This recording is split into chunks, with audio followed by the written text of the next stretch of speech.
Buenos días, jóvenes. ¿Cómo están hoy?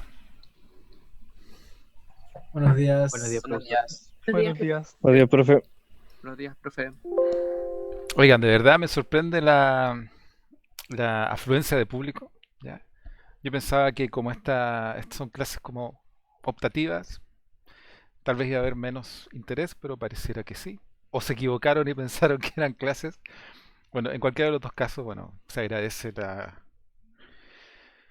el interés. ¿Ya? Vamos a ver como tres cosas hoy, ¿ya? Y mañana vamos a continuar con la última que seguramente no vamos a alcanzar a hacerla hoy completa. Pero sí, son cosas que yo creo que son necesarias que ustedes sepan, conozcan. Tal vez no las van a usar mañana ni pasado, pero en algún momento de su vida se van a acordar y ojalá que se acuerden. ¿Ya? Bueno, ya, ¿qué vamos a hacer? Hoy día vamos a responder una pregunta que me dejaron planteada la sesión anterior. Vamos a ver algo que tiene que ver con SQL, una cosa que es como, mm, no es para enredarlos ni que decir que todo lo que enseñamos estuvo malo, pero son cosas que ustedes pueden usar en el futuro. Obviamente, esa cosa nueva no entra en la prueba. Y después vamos a ver un tópico que sí me interesa que ustedes conozcan, por lo menos como cultura general informática. Ya, no es cultura general para el pueblo, por decirlo de alguna forma. ¿Ya? Entonces, miren, vamos por partes. Déjenme ordenar mi escritorio porque está desordenado. La clase pasada, me hicieron una consulta respecto al outer join. En particular, alguien por ahí, un malvado, me preguntó qué es o de qué sirve o cómo se usa una cosa que se llama el left full, perdón, full outer join. ¿Ya? Pero para hacer eso tengo que crear unas tablas y recién hace unos minutos creé dos tablas. Una que se llama, obviamente voy a hacer el ejemplo más fome que existe, empresa. Empresa, creé una tabla empresa con root y nombre, clave primaria al root y nombre, bueno, lo repetí para que sea más fácil de ver. Y obviamente tengo una tabla que se llama empleado, donde tengo el root del empleado, el nombre del empleado y el root de la empresa a la que pertenece este empleado. Dentro de las restricciones del problema, eh, dice, o yo me inventé en mi mente, que hay empleados que no tienen empresa. O sea, esto más que empleado podría ser una tabla de persona. ¿Ya? Pero no le puse empleado porque yo en mi ejercicio que estaba haciendo ya tenía una tabla persona, así que le puse empleado, pero da lo mismo. Entonces la pregunta siempre es, y es una cosa que ustedes tienen que tener presente desde ahora para siempre, incluida en la prueba, es que cuando ustedes hagan consultas, siempre cuestionense la cardinalidad de los resultados. ¿Ya? Siempre puede existir el caso en que no haga match. O sea, si ustedes tienen una base de datos donde están los goles de los partidos de un campeonato de fútbol, por ejemplo, y ustedes hacen las consultas para sacar la cantidad de goles, y hacen la consulta de forma inocente, lo más seguro es que en el inner join todos los partidos que terminaron 0-0 no van a aparecer. Y eso está malo, porque es un partido que se ejecutó, que se hizo, pero que no tuvo goles. Entonces, si ustedes hacen el join incorrectamente, el resultado que les va a resultar, que van a obtener, es incorrecto. Entonces, siempre cuando ustedes hagan las relaciones, los joins, cuestionense, ¿tengo que hacer un inner join o tengo que usar un left join? Y en este caso, para hacer esto en forma correcta, le voy a poner A. Si yo fuera inocente y dijera empleado B o B.root empresa es igual a A.root, ¿ya? Y aquí voy a ponerle A.root as root empresa, A.nombre as empresa, B.root as root empleado, B.nombre as empleado. Si yo ejecuto eso, me salen solamente 4 empleados, siendo que hay 6. Entonces, algo está incorrecto. Y lo incorrecto acá es que bueno, no es que sea incorrecto per se, o sea, por sí, sino que puede que la consulta que a mí me piden que haga es los empleados que tengan empresa. Ya, y en ese caso, esta consulta está bien. Pero si yo quiero saber todos los empleados con sus empresas, incluyendo los empleados que no tienen empresa, porque a mí puede que en el contexto que estoy del problema que estoy resolviendo puede que me interesen, yo tengo que cambiar esto a left. Pero esto también tiene un defecto, porque yo el join lo estoy haciendo por la izquierda, o sea, estoy diciendo que todas las tuplas, todas las filas de empresas tienen que sobrevivir. Y eso es lo que está sucediendo acá. O sea, están todas las empresas aquí eh, mostradas y solamente aparecen con nulls aquellas empresas que no tienen ningún empleado. Ya. Pero ¿qué pasa con los empleados que no tienen empresa? O sea, si nosotros hiciéramos, por ejemplo, si este fuera write, ahí estamos diciendo que nos interesan los empleados y si es que hay una empresa que no hace join, no hace match, bueno, aparece como null. Pero ¿qué pasa si a nosotros, qué pasaría si a nosotros nos interesan las dos cosas? Por un lado, saber todas las empresas con sus empleados y si hay alguna empresa que aparezca con empleados null, pero además que aparezcan todos los empleados y si hay algún empleado que no tiene empresa, que aparezca con empresa null. Y ahí está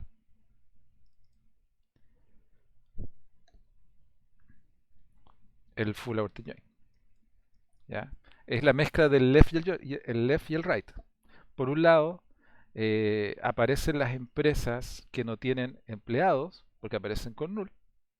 Y por otro lado, aparecen los empleados que están sin empresa. Y aparece la empresa como null. ¿Ya? Entonces, esta es la unión de ambos conjuntos. El A, que sería la empresa, y el B, que sería el empleado. Ambos, todos, incluso cuando no hay match al hacer el join. ¿Ya? ¿Para qué se usa esto? La verdad, en mi vida, en el mundo real, poco lo he usado, pero es algo que tienen que saber porque si no, para lograr el mismo resultado, tienen que complejizar la consulta. O tal vez hacer unas uniones que también yo creo que resultaría. Pero ¿para qué se está el full outer join y que puede lograr hacer esto que están viendo? ¿Ya? Archívenlo por ahí en su memoria, métanlo a su mochila de conocimiento, que en algún momento de aquí hasta que se jubilen puede que sea necesario que lo sepan. ¿Ya? Bueno, ese es el primer punto. ¿Ya? Entonces full outer join sirve para esto. La otra cosa que quería yo mostrarles hoy, y que esto sí que es algo que no es nuevo, para nada, debe tener como 10 años por lo menos de edad, eh, pero es un tema interesante, es un tema interesante que ustedes tal vez puedan usar y ojalá no abusar. Déjenme buscar un ejemplo. Eh, ya sé dónde hay un ejemplo. ¿Por qué? Porque sin ejemplo de esta cosa no funciona.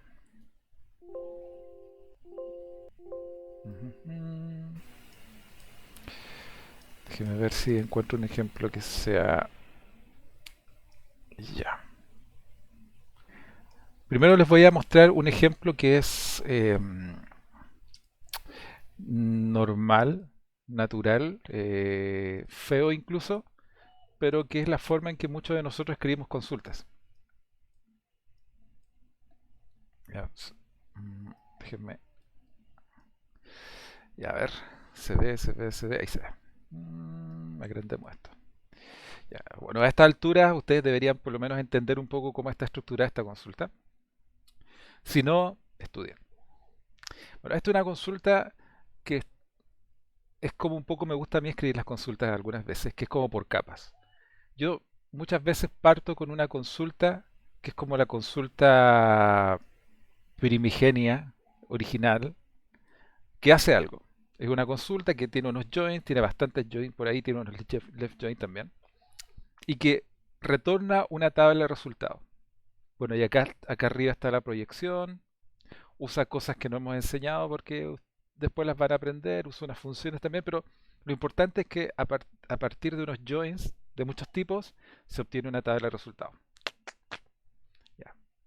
Ahora, el asunto es que lo que sucede es que muchas veces, a partir de esos resultados que están ahí, uno quiere agregarle un dato extra. No sé, en mitad del resultado están los estudiantes, ya con algunos de sus datos, y yo quiero agregar un dato extra, que depende del contenido de la fila. O sea, la tupla puede tener ciertos datos, y yo quiero agregar una columna extra para cada una de las filas, obviamente. Yo, en general, esto se podría hacer agregando joins por acá abajo y agregando esas cosas a la proyección. Se puede. Pero una cosa que en particular a mí me ha servido mucho es que yo uso esa consulta como una tabla, eh, como si fuera una tabla, básicamente, como si fuera una tabla. Y a partir de esa, fíjense que arriba está el from esta cosa, yo hago otra proyección. Entonces, saco elementos de la tabla original, que son con todos los joins, que es la tabla de resultados me refiero, y yo le empiezo a agregar nuevas columnas. ¿Ya? Y fíjense, esto es un vicio para mí. A partir de esa consulta que ya venía de la primera consulta, yo a la vez esa la estoy usando como fuente para otra más, a la cual le agrego más columnas. Y a la vez esa la uso como fuente para la otra. ¿Ya? Mm, ¿Por qué lo hago así? Por una razón muy simple. Porque me permite probar lo que estoy escribiendo. Si yo esta consulta la escribiera de a una, así, completa, estaría horas, muchas horas haciendo esto. Si yo lo voy escribiendo de a poquito, o sea, escribo primero una tabla de resultados fácil y después le agrego cosas, después le sigo agregando cosas, yo puedo ir probando cada consulta, no por separado, pero más fácilmente. Porque si ustedes se fijan bien, esta consulta que está al centro de todo, yo la puedo ejecutar. Yo la puedo ejecutar y ver si realmente me entrega el resultado que yo ando buscando o un resultado cuerdo. ¿Ya? Y una vez que yo estoy satisfecho con esto, ejecuto la de más arriba, que pesca esa que está en el centro y le agrega cosas y le ejecuto. Me debería entregar la consulta original más las columnas que yo ando buscando. Y una vez que estoy satisfecho con eso, ejecuto la que está más afuera y después la que está más afuera hasta que obtengo el resultado que ando buscando con todo esto. Por eso, en lo particular, yo escribo las consultas la mayoría de las veces de esta forma. ¿Ya? En muchos sentidos, esta no es la forma más eficiente de escribir consultas, pero por un lado, uno puede ser súper eficiente en las consultas, o uno puede ser súper claro en cómo se escriben y en la depuración de las consultas. Porque si hay un error, haberlas escrito de esta forma, haber escrito las consultas de esta forma, lo más seguro es que me va a ayudar a poder corregir cualquier error o en el futuro poder modificarlas. ¿Ya? Era una cosa que les quería mostrar. Ahora déjenme buscar eh,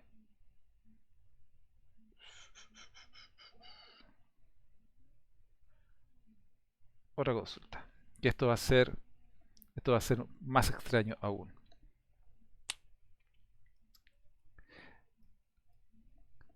Eh, eh, eh, eh. A ver.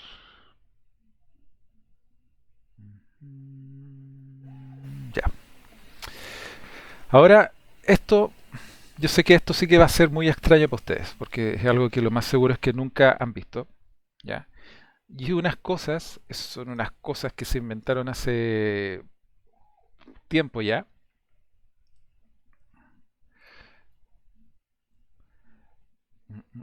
Déjenme, déjenme buscar algo para mostrarles que no estoy mintiendo.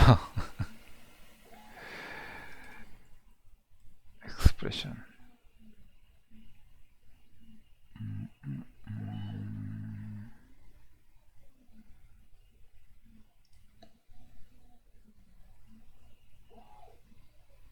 Ya.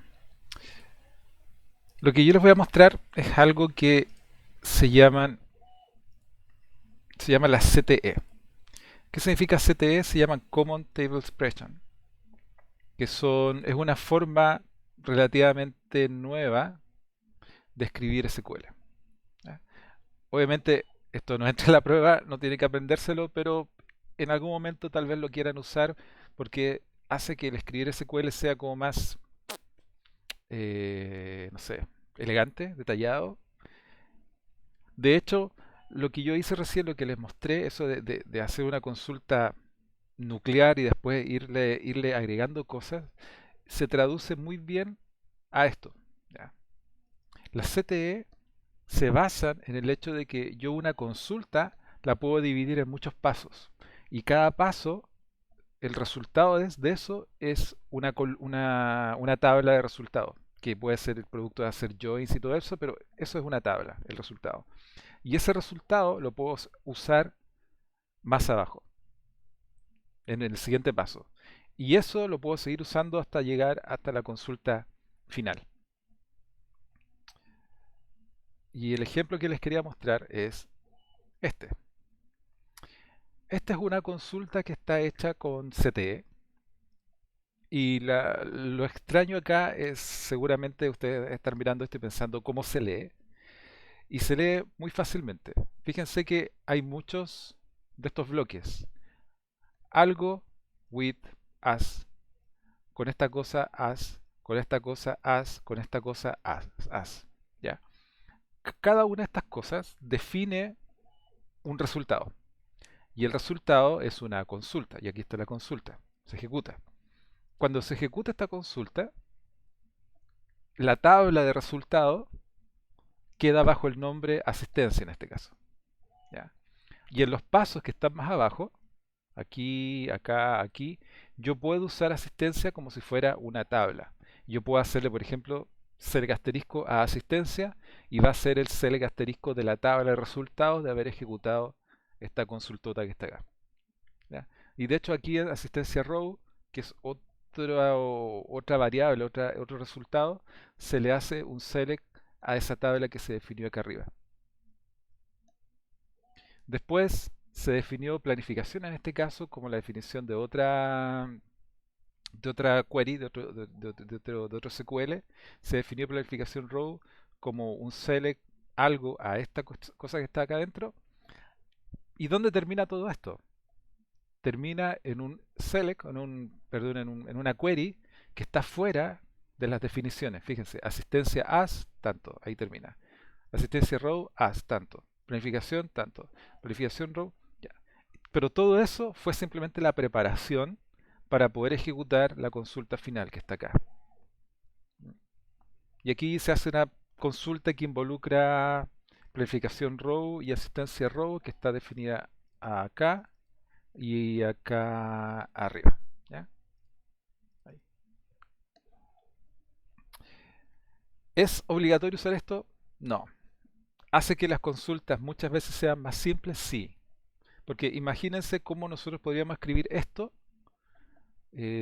sin usar este mecanismo o esta técnica. Bueno, básicamente tendríamos que, por ejemplo, asistencia row, select bla bla bla, fuera asistencia a, entonces tendríamos que haber reemplazado esta consulta acá adentro.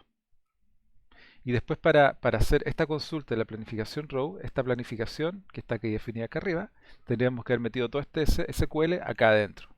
Y después tendríamos que haber metido planificación row, que es esto más esta cosa metida adentro, tendríamos que haberla metido acá. Y lo mismo con el otro lado. O sea, de que se puede hacer, pero es más elegante. Don Carlos, una pregunta. Sí, profe. Más que preguntas, era saber si esta forma del CTE, ¿cierto? CTE, ¿sí? Lo, lo soporta el Postgres. Sí, sí lo O soporta. es. Ya, ya. Sí, lo soporta. De hecho, por acá Que decía. pensaba que era para Oracle, Mm, Oracle nomás. No, no, no. Todas las bases de datos decentes del planeta lo soportan, incluido el Oracle, SQL Server, Postgres y otras más que no interesan como MariaDB y MySQL. ¿Ya? Pero sí, se puede usar. Y si ustedes lo quieren usar, bienvenido sea. Los van a mirar con, oh, este chico sabe o esta chica sabe SQL. ¿Ya? Porque esto permite, no sé, a mí me gusta escribir las consultas de acá, aunque pierde un poco la depurabilidad. Porque yo puedo ejecutar esto, ya por ejemplo, que es la primera consulta y funciona, pero ya cuando quiero ejecutar la segunda y quiero, por ejemplo, probarla para ver si realmente está funcionando bien, requiere de la que está arriba. Entonces yo no puedo ejecutarla así directamente, sino que tendría que acá abajo poner CL asterisco from algo para que... En cambio, la otra forma, esa que era como como cosas que son como anidadas, ahí uno puede ir ejecutando de a poco. ¿Ya? Pero es bueno, es buena cosa, a mí me gusta el orden que uno logra cuando escribe las consultas de esta forma, porque uno va como haciéndolas de a poco. O sea, yo hago una cosa y la hago bien. Después sobre eso hago una consulta y voy componiendo. Y después otras cosas. O incluso como en esta consulta, si ustedes se fijan, las dos primeras consultas están relacionadas. Las siguientes dos están relacionadas, pero entre ellas no hay relación, excepto en la consulta final, ¿ya? Donde ahí se calcula el resultado real que uno anda buscando. ¿Ya? Entonces, las CTE, las Common Table Expression, las expresiones comunes de tablas, es una buena técnica que ustedes pueden saber y pueden usar actualmente. Todas las bases de datos decentes actualmente las soportan. ¿Ya? Ok, ese era el segundo tema que quería conversar con ustedes hoy. ¿Ya? Y me falta el tercer tema. Sí, el tercer tema para ver hoy día. Y eso para mí, de hecho, es más interesante que lo que estamos viendo ahora. Porque es un tema relacionado con esto, relacionado con las bases de datos, relacionado con todo lo que sufrieron ustedes en el semestre. Pero es diferente. ¿Ya? Y le puse este nombre muy chistoso porque ustedes están recién introduciendo en el tema. Es como, y todavía no ven o no sienten realmente cuándo el SQL no alcanza o cuáles son los límites del SQL. ¿Ya? Yo creo que tal vez que en programar, en programación, en usar lenguaje de programación, en usar Python o Java o lo que sea, tal vez a esta altura ustedes se pueden imaginar que hay situaciones en que usar o Python o Java o usar ciertas cosas tiene límites, o hay un límite en la mayoría de las cosas que nosotros usamos desde el punto de vista técnico. ¿Ya? Y con el SQL igual sucede, aun cuando por el mismo hecho de la evolución, digamos, del hardware y del software incluso, y la escalabilidad y la famosa ley de Moore que hace que cada 18 meses, creo, se duplica el poder de procesamiento, hace que el límite cada vez esté más allá, pero igual hay situaciones en que el SQL o la forma en que nosotros almacenamos la información no es suficiente. ¿Ya? Hay veces en que todo lo que nosotros estudiamos este semestre, bases de datos y las relaciones y las tablas, no es suficiente. ¿Ya? Entonces, actualmente hay, mm, hay problemas. ¿Ya? Hay problemas desde el punto de vista de la variedad de la variedad de los datos y de las cosas que nosotros hemos asumido cuando nosotros estamos modelando los problemas. O sea, una de las cosas que todo el curso, o sea, que todo el tiempo hemos asumido, es el hecho de que los datos tienen cierta estructura. Y de hecho todo lo hicimos de esa forma. O sea, lo primero que siempre hemos hecho es analizar el problema, detectar las relaciones que hay, perdón, las entidades y las relaciones que hay entre las entidades. Pero hemos asumido de que eso existe. ¿Qué pasa si nosotros nos encontramos con un problema en que no existe esa estructura? En que nosotros queremos almacenar datos que son literalmente no estructurados, donde la diferencia entre un dato y otro es notable, o sea, que no hay, que no son similares, pero igual los necesitamos almacenar en algún lado. El otro problema es que por el mismo hecho de que nosotros hacemos las bases de datos y son relativamente rígidas en su esquema, eh, son rígidas en su esquema. ¿Qué pasa si mañana detectamos que la tabla de empleados ya no tiene dos columnas, tiene 25? ¿Ya?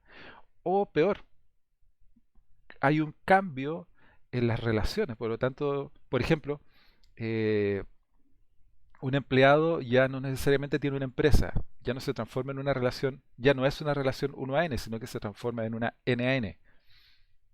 ¿Cuáles son los problemas que nos lleva a eso? O sea, tenemos que modificar la base de datos, modificar los datos y seguramente eso va a acarrear un montón de modificaciones para arriba de la parte del software también.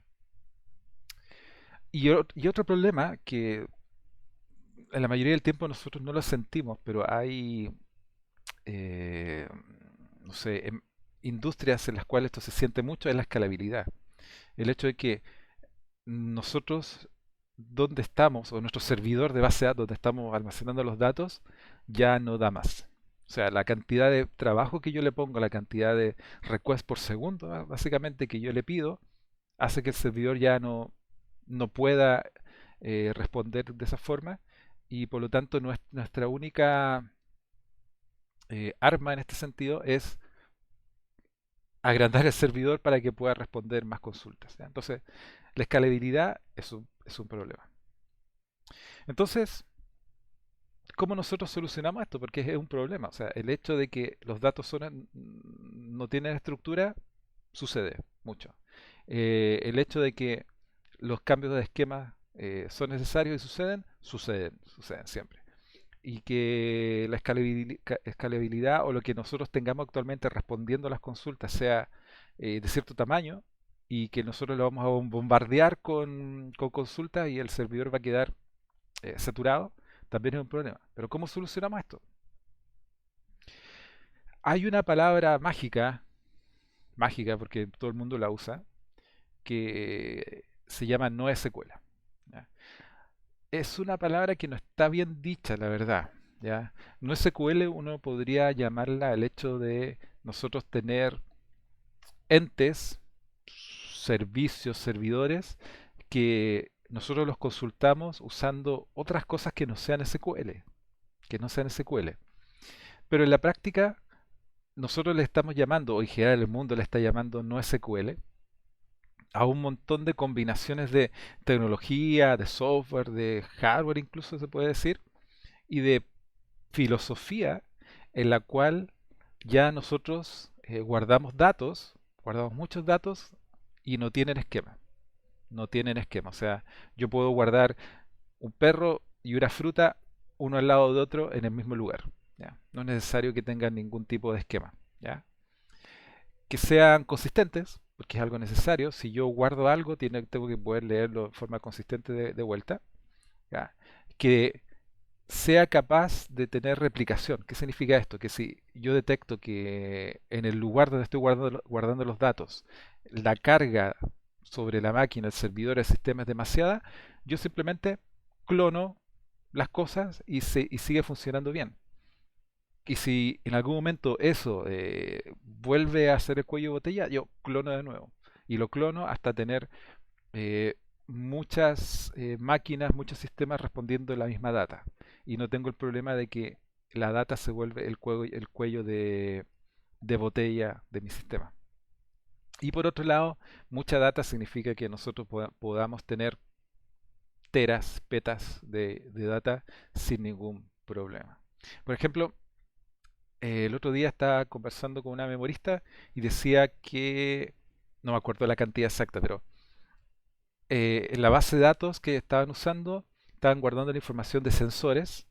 Habían, no me acuerdo, pongámosle 1000 sensores. Y cada sensor recogía 5 Hz. Claro, eran 5 sensaciones por segundo, todo el día. Entonces ustedes multiplican eso por, por la cantidad de data que necesitan durante el día, es una cantidad que se empieza a acumular rápidamente. ¿Ya? Y las bases de datos relacionales, lamentablemente, están hechas no para guardar o para ser exactamente eficientes a la hora de guardar información. Las bases de datos relacionales están hechas para permitirnos a nosotros modelar bien los problemas y responder problemas respecto a las relaciones y guardar una, las entidades y las relaciones, pero no están optimizadas para guardar mucha data ni para responder muy rápido. Entonces, bajo esta corriente, esta moda, porque es una moda actualmente, del NoSQL, en general hay cuatro categorías. ¿Ya? Cuando ustedes hablan de NoSQL, el NoSQL no es una sola cosa. Es una sola cosa en el sentido de que se aleja de lo que es SQL normal o de tablas y entidades y relaciones normales, pero hay cuatro formas distintas de hacer NoSQL actualmente en el mundo. ¿Ya? Y están representadas por estos monitos, que es lo típico.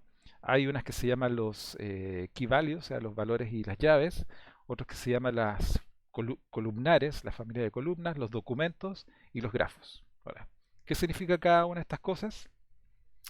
Las bases de datos que se basan en almacenes de valores y llaves, key values, es básicamente una tabla de hash. Una tabla de hash en que yo con un ID entro y puedo obtener el valor de esa llave. Fin. ¿Ya? Así funciona, así es simple. Obviamente este tipo de NoSQL es de muy alto desempeño porque yo necesito la llave y la tabla de hash inmediatamente me retorna el valor asociado con esa llave. ¿Ya? ¿Sirve mucho? ¿Se usa? Sí, se usa mucho. Hay una base de datos que se llama Cassandra que es súper famosa y usa este esquema de almacenamiento. ¿Sí? Funciona.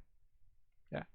Hay otro esquema que se llama las columnas anchas o almacenamiento columnar, ¿ya? En la cual eh, las filas o las tuplas no necesariamente tienen el mismo número de columnas. ¿Ya? Y en este caso, por ejemplo, tenemos que esta fila tiene ciertas columnas, esta aquí al lado tiene otras, esta tiene otras. Y la diferencia fundamental también es que cuando los datos se almacenan no por fila, sino que se almacenan en forma de columna. Por eso se llaman columnares. ¿Ya? Entonces, en este caso, los datos se almacenarían, no sé, nacido 4042, muerto 80, estilo rock, rock, rock, y se irían almacenando de esa forma. Hay otro estilo de base de datos no SQL que se llama la base de datos de documentos. Es como si fuera una base de datos de llaves y valores, pero el valor no es un valor atómico, sino que es un documento. O sea, y con documento me refiero a algo que tiene estructura. Actualmente hay bases de datos que usan XML, hay otras bases de datos que usan JSON, que es una forma de estructurar documentos, es como usando nomenclatura muy parecida a la de JavaScript. ¿Ya? Entonces nosotros podríamos tener una base de datos que yo voy con la llave, por ejemplo, y me obtiene ese documento. Y ese documento puede tener mucha información. Por ejemplo, si yo necesitara guardar, no sé, clientes, la base de datos de los clientes, yo podría tener un documento que especifique o que identifique a cada cliente, pero yo adentro de cada documento del cliente podría tener un documento que podría estar o incrustado ahí adentro o podría ser la referencia a un documento en otra tabla o en otra base de datos, ¿ya? Como en este caso. O sea, por ejemplo, este documento que es diferente a este otro es de una persona, este es de otra persona, y aquí ahí tiene un atributo que es básicamente como un puntero a un documento en otra colección. Es como si fuera una tabla, otra tabla, pero y cada uno de estos documentos fuera una fila. ¿Ya? Son muy famosas, muy útiles, se usan bastante. Y por otro lado por último están las bases de datos que son de grafos. El grafo es un concepto en que nosotros tenemos cosas que son nodos y cosas que son las rayas, las rayitas que conectan los nodos. ¿Ya? Y la idea es que nosotros en esta base de datos guardamos cada uno de esos elementos y nos permite después responder preguntas respecto a las relaciones que se arman entre estas entidades. Yo, la verdad, desconozco bastante de este tipo de base de datos, pero he leído que es bastante común y sirven en ciertos problemas. ¿Bien? Entonces, al final, de los cuatro, de los cuatro grandes tipos de NoSQL, nosotros podemos hacer la diferencia respecto a lo que es relacional. A lo que hemos aprendido en todo este curso, no significa que lo que aprendimos no sirve, sí sirve demasiado, pero es interesante que ustedes sepan que el modelo de almacenamiento de la base de datos relacional es una tabla con columnas y filas que, bueno, columnas fijas y filas que se van insertando, que van subiendo, van creciendo. ¿Ya? Y en el caso de las bases de datos no relacionales, bueno, depende del tipo de base de datos y la forma en que esto se almacena, si son documentos, key value, etcétera. ¿Ya? Respecto a la historia, y yo creo que esto también es relevante, las bases de datos relacionales partieron allá por los años 70, o sea, y si ustedes han sentido como el espíritu de lo que hemos visto en el curso, el foco va en la reducción de la duplicidad de los datos. ¿Se acuerdan de normalización? ¿Ya? Por ejemplo. ¿Ya? Las bases de datos no SQL del año 2000 para adelante. Entonces, hay un foco distinto. O sea, la gente que estaba en los años 70 creando estas cosas, ellos ni se imaginaban Internet, ni la nube, ni ninguna de esas cosas. ¿Ya? En los años 2000 ya el foco es distinto. O sea, y uno puede inventar cosas que satisfagan problemas que en los años 70 no existían.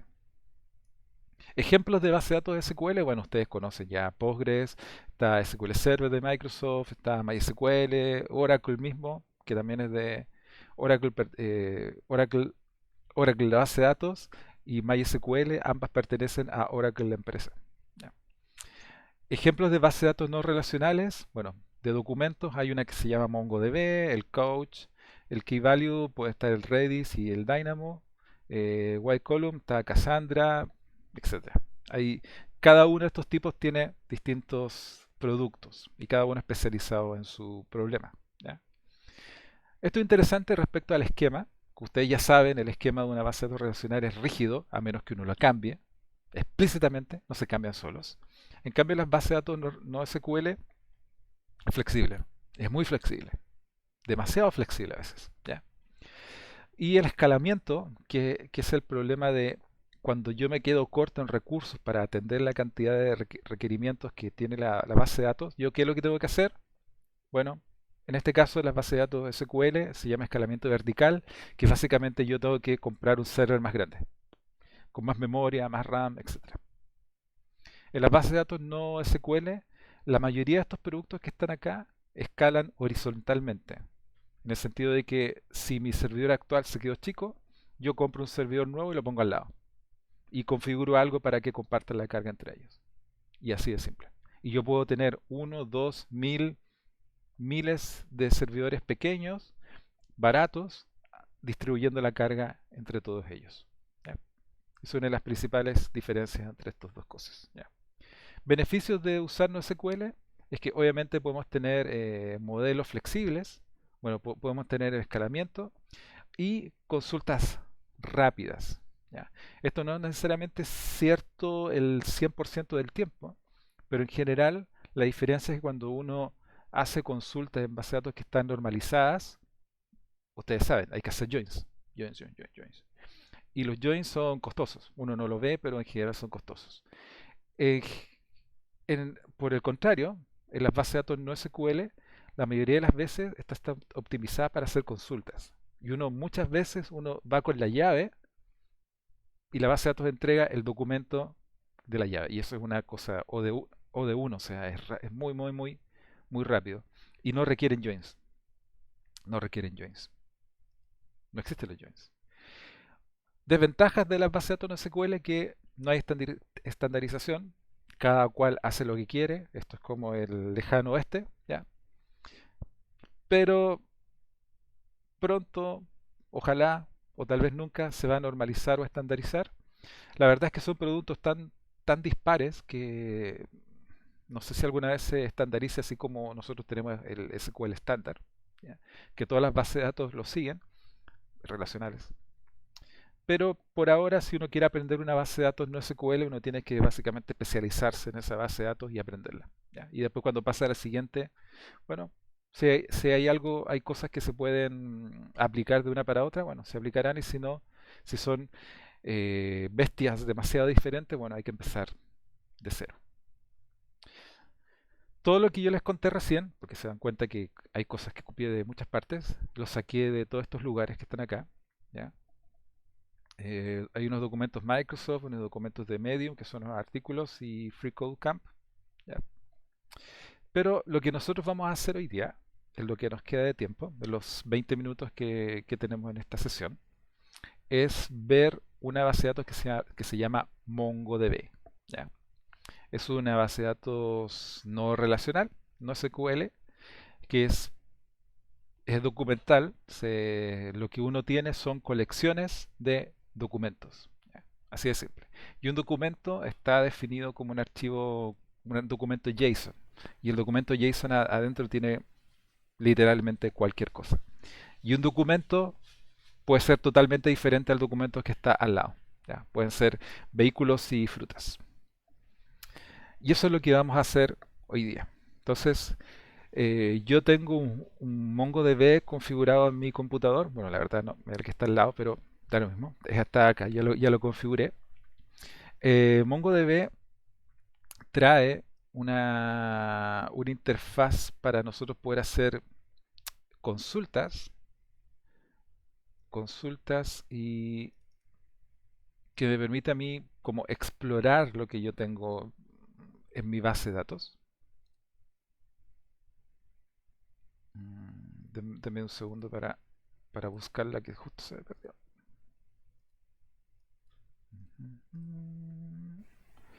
¿Dónde está? Ya se me perdió esto. Ahí está. Y con ella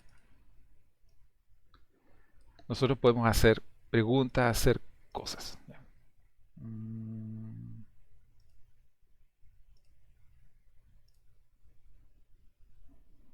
ok. Esta que está haciendo acá, borrar. Ya. Esto se llama Robo.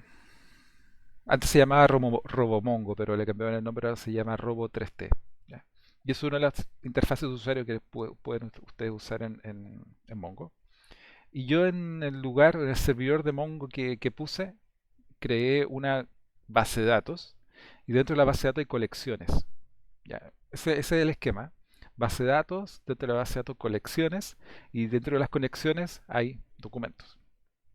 Y en este caso yo creé una colección que se llama Timeline, que actualmente está llena de estas cosas. Y cada una de estas cosas, bueno, la verdad no se ve mucho y la fuente acá no se puede cambiar. Pero cada una de estas cosas es un documento. Tal como vimos recién en la PPT, un documento es un objeto que tiene atributos. Así de simple. Y cada objeto puede tener, en este caso tiene los mismos atributos, pero podría tener atributos que son distintos. ¿Ya? Entonces yo con esta aplicación, con este programa, yo podría escanear, ver, yo de hecho puedo hacer consultas. Aquí arriba yo podría escribir cosas y es como la interfaz del SQL, no sé, el pgadmin, SQL o la consola, por ejemplo. Yo podría escribir consultas escritas en el lenguaje del Mongo, MongoDB. Ya, esto no es select asterisco from, no funciona así. Ahora, la gracia de hacer esto no es que simplemente nosotros usemos esto para hacer las cosas. No, pues, una de las gracias de usar esto es la integración que nosotros podemos tener con nuestros programas. Por ejemplo, nosotros fácilmente podemos conectar esto o al revés, conectar Python con la base de datos de Mongo y hacer cosas desde Python. Y eso es lo que vamos a hacer ahora. ¿Ya?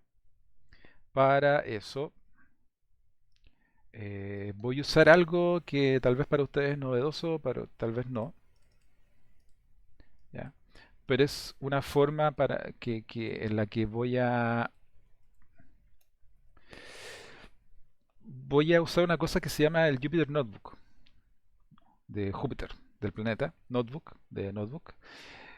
Y es una interfaz que me va a permitir a mí escribir Python en este caso, e ir ejecutándolo como trozo a trozo y ver el efecto que tiene cada uno de los trozos de mi programa. Jupyter Notebook. Ya. Entonces esta cosa levantó el navegador y aquí yo tenía preparado esto. ¿Ya? Y aquí estamos. Ya. Bueno, en Python yo en Python puro esto no funciona, tengo que importar de partida la librería que se llama pmongo, y yo aquí con este botón que se llama Run, yo ejecuto esta celda de código, o con Control Enter, lo cual yo voy a hacer ahora. Lo ejecuto, y debería estar ejecutándose, o ejecutándose, ahí se ejecutó, ¿ya? Ahora con Shift Enter, Shift Enter, Shift Enter, perdón. Ya. Entonces lo que yo necesito hacer en primer lugar es conectarme a la base de datos de Mongo. Y eso lo hago usando una cosa que trae la librería que se llama Mongo Client, a la cual yo le doy la URL que es hacia donde yo me quiero conectar. En este caso, bueno, ahí está el usuario, la contraseña y el lugar donde está instalado el servidor, que es acá mismo. Y esto es la base de datos a la cual yo me quiero conectar. Ahí se conecta, se ejecuta. ¿Qué significa esto? Significa que yo quiero obtener una referencia hacia la base de datos que se llama UCN Data, que es la que yo les mostré recién que existía. Así que lo hago. Y aquí voy a empezar a usar cosas que trae la librería y que son cosas que se pueden usar con Mongo. Yo voy a ejecutar esa celda. ¿Ya? Y aquí me dice, yo le pregunto, Mongo, dime la lista de todas las colecciones que existen dentro de la base de datos. La base de datos es esa base de datos que está ahí. Entonces me dice que hay una colección que se llama Timeline y que misteriosamente coincide con la colección que está aquí arriba. Con la colección que está ahí arriba. Ok. Entonces, lo que primero vamos a hacer, de hecho vamos a hacer otra cosa.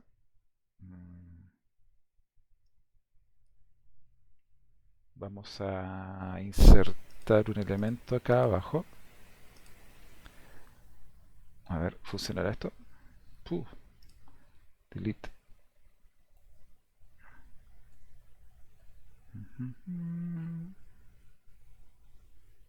Ah, perdón. Déjenme buscar la documentación para acordarme cómo se borran acá. Delete all. Ah, delete many. Así era. Ya. Ya. Ya. Entonces lo que hice fue borrar todos los elementos que están en esa colección y apuesto que si yo me voy a aquí y pongo a actualizar, actualizar, me dice que no hay elementos. No hay elementos. Fetched 0. ¿Ya? Pero ¿cuál es la gracia de esto? Si nosotros estuviéramos en una base de datos relacional y tuviéramos que insertar, no sé, como dice ahí, un evento o una persona o lo que sea, nosotros tendríamos que haber iniciado realizando el modelado, definiendo las entidades, creando las tablas, llaves foráneas, un montón de cosas más. En este caso, yo voy a crear un evento me refiero a, por ejemplo, un cumpleaños o un nacimiento, que ocurre en cierta fecha y ese nombre se refiere a la persona que sufre el evento. ¿Ya? Entonces,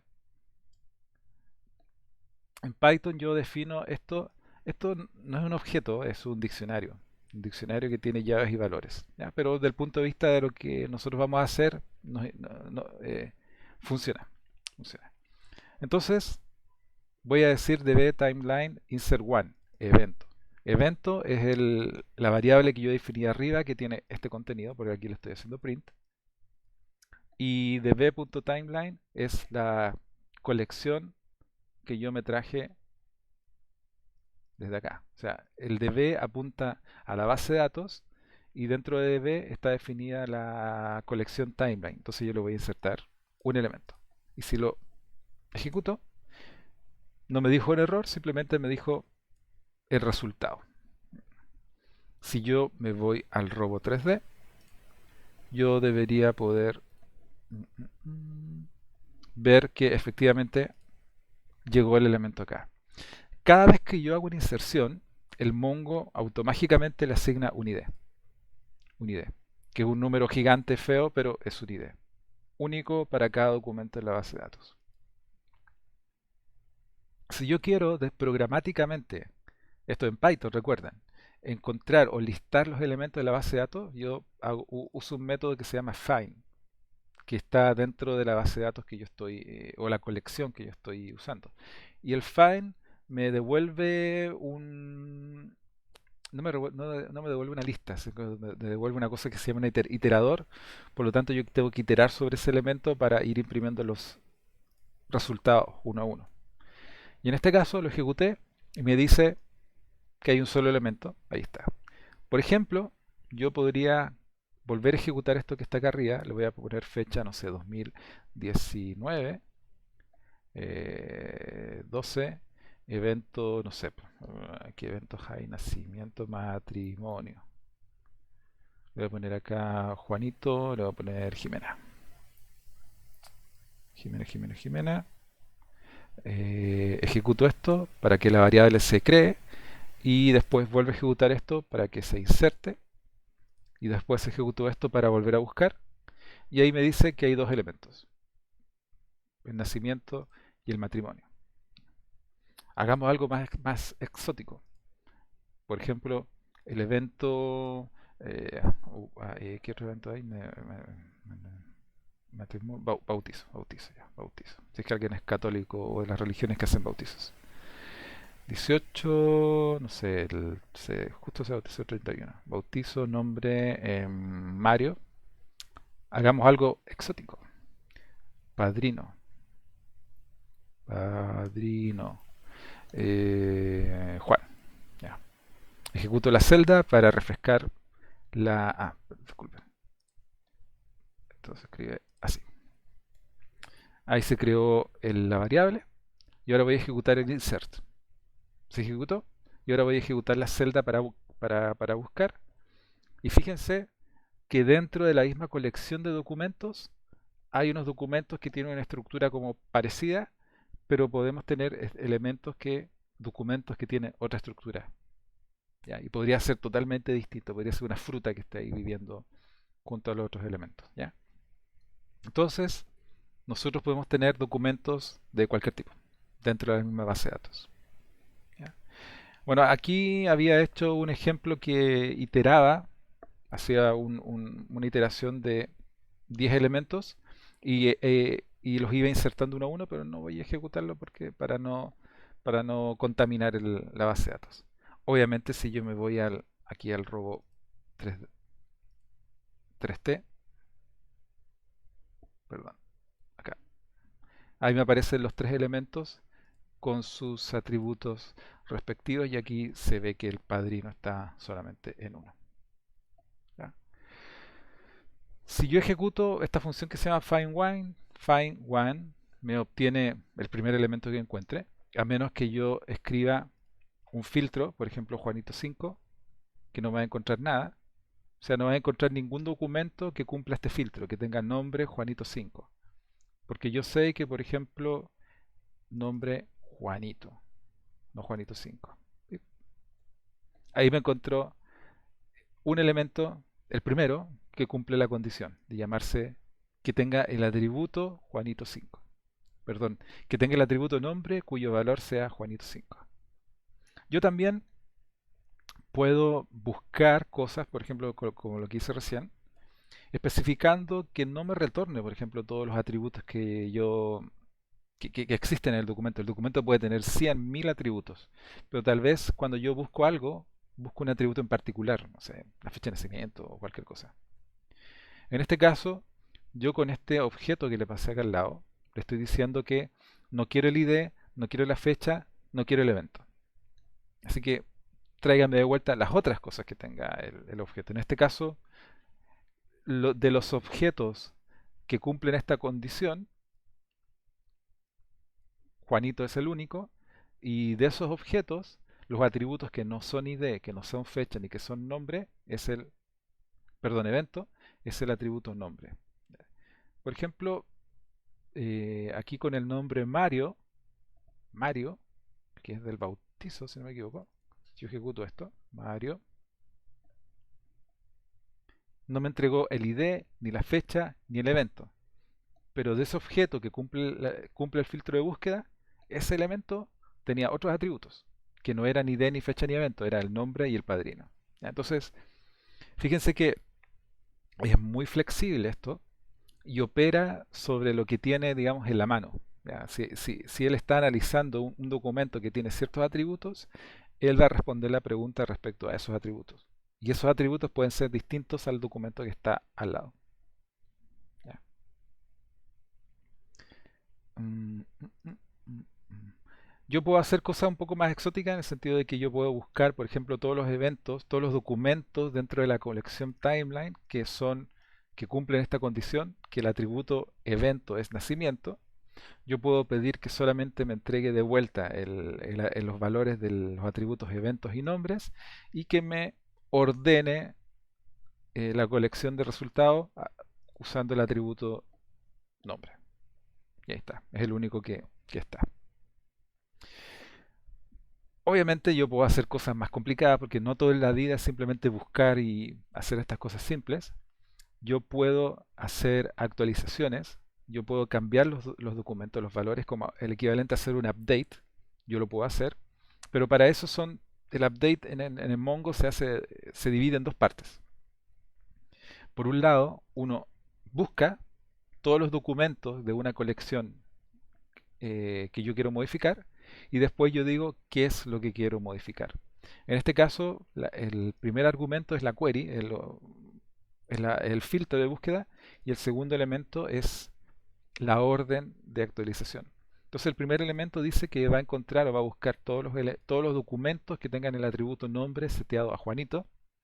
Y después el segundo, esto es una sintaxis extraña, pero si seguimos o se siguen usando Mongo se van a acostumbrar.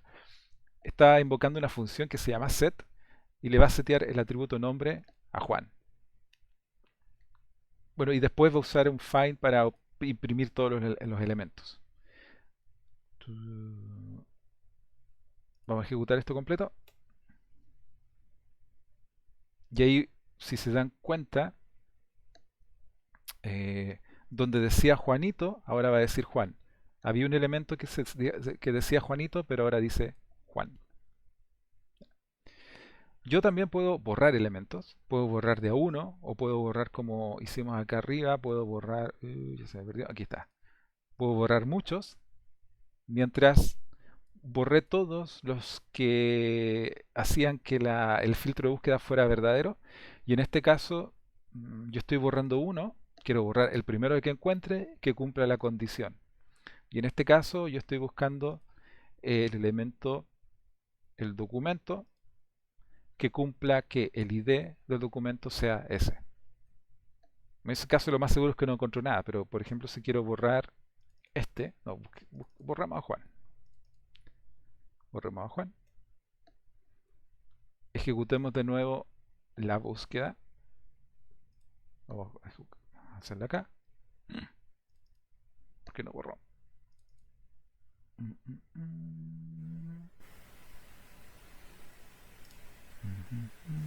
Ah, parece que los paréntesis era importante.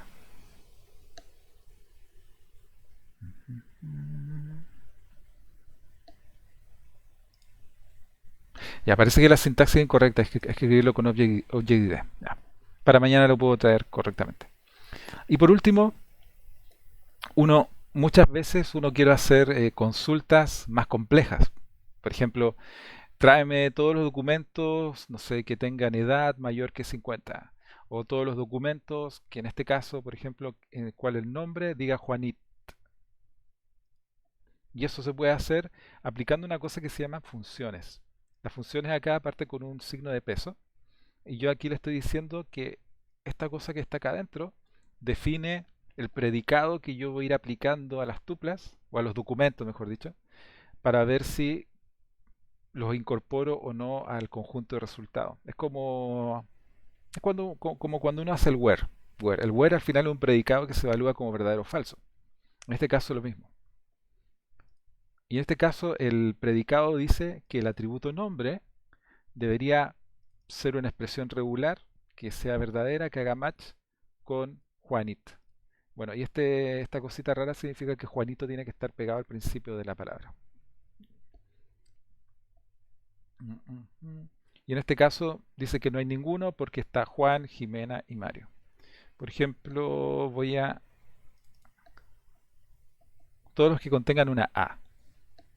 Y en este caso, Jimena y Mario tienen una A. Son todos los documentos en que cumple la condición de que el nombre tenga una A. ¿Ya? Ya, entonces, esto fue como una introducción al tema, a cómo usar Mongo. ¿Ya? Se puede hacer de todo, básicamente, pero la principal característica que para mí yo creo que es la más relevante es el hecho de que no tiene esquema. Yo puedo insertar documentos que son distintos, cada documento puede tener distintas cosas. Yo los documentos los puedo ir modificando, pueden partir como eventos, pero después le agrego más atributos, es posible. Y las búsquedas también son bastante rápidas. Yo después incluso les puedo aplicar índices a algunos atributos, cosa que las búsquedas sean más rápidas. ¿Ya? Pero eso para después. Entonces, lo que vamos a hacer, vamos a dejar esta sesión hasta acá, que es como lo básico. Y lo que vamos a hacer mañana es un ejemplo más complejo, más completo, de cómo nosotros podemos usar esto que acabamos de ver para crear algo más entretenido.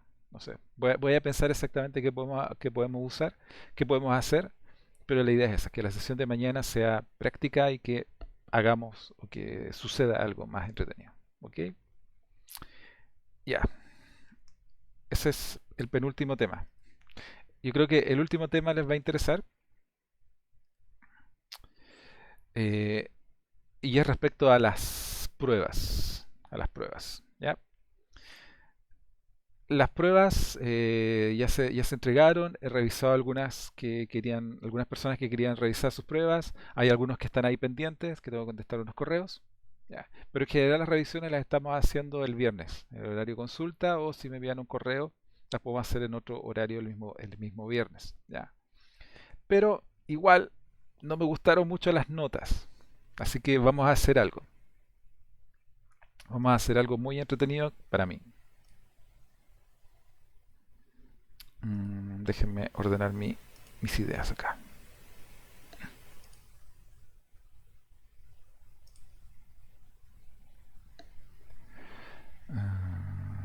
Hasta el martes 18. 18. Ya. Pim. Vamos a hacer, no sé si les gusta el fútbol, a mí no mucho, pero hay un concepto que se llama repechaje, la segunda oportunidad. Entonces lo que vamos a hacer, esto es totalmente optativo, el que quiere lo hace, el que quiere no lo hace, es la oportunidad de subir la nota. Les puedo ofrecer hasta un 25% de mejora. 25% de mejora significa que su nota la multiplicaríamos por 1,25, por si acaso, ¿ya? Para que quede claro. ¿Ya? ¿Cuál es el tema? Tienen que entregar las dos últimas consultas, las que nadie hizo, completas, completas. Esa que decía algo de un San Bernardo y otra que decía el dinero total. ¿Ya? Esas dos consultas, pero completas, perfectas, así que no haya ningún, no es que sí funciona, pero a veces no, o que falta, no, perfectas, ¿ya? Ojo, que es muy probable que a muchos de ustedes el esquema que presentaron en la prueba, el esquema me refiero a las tablas, las relaciones, tal vez no soporten hacer las últimas dos consultas, sobre todo la última. En ese caso, modifíquenlo y lo entregan de vuelta, lo entregan de nuevo, ¿ya? Obviamente, para demostrar que su consulta funciona, tienen que poblar la base de datos con una cantidad buena de datos. O sea, no sé, 5, no sé, dueños, 10 mascotas, etcétera, etcétera, etcétera. ¿Ya? Para qué es esto? Para demostrar que las consultas funcionan. Porque una base de datos vacía, en una base de datos vacía, obviamente las consultas van a funcionar. ¿Ya? ¿Hasta cuándo? Hasta el otro martes. ¿Ya? Entonces, totalmente optativo. Si no quieren, no lo hagan. Si es que quieren, háganlo. Yo creo que también les va a servir para la prueba 2. Y la idea es que si lo hacen bien, si es que yo pesco la consulta y la ejecuto, no debería entregar ningún error, no debería caerse y debería entregar los valores que uno anda buscando. ¿Ya? Eso es. Así que hasta el martes 18 tienen la oportunidad de hacer eso. Y por último, sí, ahora sí de verdad, prueba 2. Tenemos que hacer la prueba 2. Eh, voy a levantaré una encuesta ya, en Google Forms para ver cuál es la mejor fecha. Mi idea, yo creo que sea dentro de por lo menos una semana, ojalá dentro de 2 semanas. O sea, yo estaría apuntando al miércoles 26, por ahí. Ya. Entonces, en la encuesta voy a poner muchas alternativas y ustedes votan en todas las que consideren relevantes y ahí sacamos la que sea más apropiada. Ya. Así que, jóvenes, así que antes de irnos voy a levantar la asistencia y con Profe, eso, una consulta. dígame. Si uno se va a Reca, ¿cuándo sería la Reca? Después sería la última semana sería entre el 25 y el 28 de agosto, para nosotros. Pero entonces la prueba no podría ser 26, ¿o no? Claro, no podría ser el 26. El asunto es Al que, menos que la prueba es viernes. eh, sí, pues recién estaba pensando eso, que la prueba tendríamos que hacerla el otro miércoles, o la próxima semana, en alguna fecha. ¿Ya? Déjeme pensar bien y mirar las fechas, porque tal vez sea mejor, no sé, a ver, la reca, no sé, dejarla el 26 y que la prueba 2 sea el 19. Déjeme poner todo eso en la encuesta, o sea, las combinaciones de fechas que a ustedes más les convengan, porque no quiero chocar con alguna de las cosas que ustedes tienen, ni tampoco quitarles horas de estudio a los otros ramos, ni que los otros ramos nos quiten horas de estudio en este curso. ¿Ya? Así que déjenme hacer la encuesta con todas las parejas de fechas para la prueba 2 y para la reca, y ahí decidimos. Ya, Bueno, acabo de levantar la asistencia, así que por favor voten, márquense. Y con esto estaríamos terminando. Nos veríamos mañana con una entretenidísima clase de MongoDB. Así que cuídense, nos vemos mañana y Profesor, nos vemos mañana. Sí, dígame. para la segunda prueba no habría notas de apoyo. No, no hay notas de apoyo, no hicimos Ah, ya, ninguna actividad extra. ya. Gracias, profesor. Ya. Don Carlos Riquelme. Profe, y para la segunda prueba, ¿se puede repetir esto de la tarea para subir la nota o no? ¿Cuál tarea? ¿Cuál tarea? ¿Cuál tarea? La que usted, por ejemplo, la que dio ahora, Ah, esta- depende, es que depende cómo les va, po. Si les va bien, ¿para qué vamos a hacer tareas de apoyo? ya, profe, Si les va gracias. mal, ahí vamos a pensarlo. ¿Ya?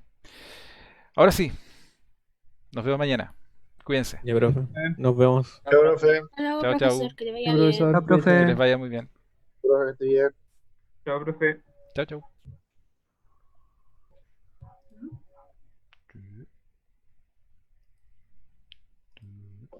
profe.